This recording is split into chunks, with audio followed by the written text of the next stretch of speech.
chapter 2.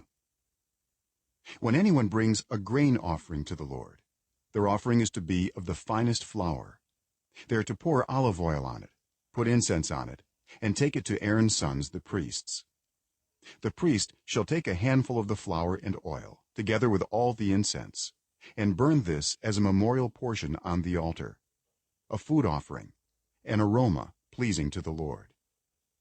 The rest of the grain offering belongs to Aaron and his sons. It is a most holy part of the food offerings presented to the Lord.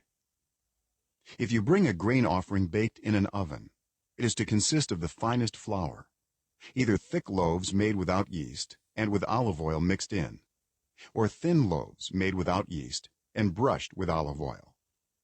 If your grain offering is prepared on a griddle, it is to be made of the finest flour mixed with oil and without yeast. Crumble it and pour oil on it. It is a grain offering. If your grain offering is cooked in a pan, it is to be made of the finest flour and some olive oil. Bring the grain offering made of these things to the Lord. Present it to the priest, who shall take it to the altar. He shall take out the memorial portion from the grain offering and burn it on the altar as a food offering, an aroma pleasing to the Lord. The rest of the grain offering belongs to Aaron and his sons. It is a most holy part of the food offerings presented to the Lord. Every grain offering you bring to the Lord must be made without yeast, for you are not to burn any yeast or honey in a food offering presented to the Lord. You may bring them to the Lord as an offering of the first fruits, but they are not to be offered on the altar as a pleasing aroma.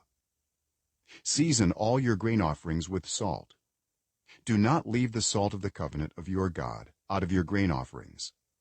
Add salt to all your offerings.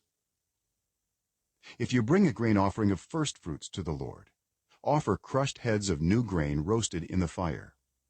Put oil and incense on it. It is a grain offering.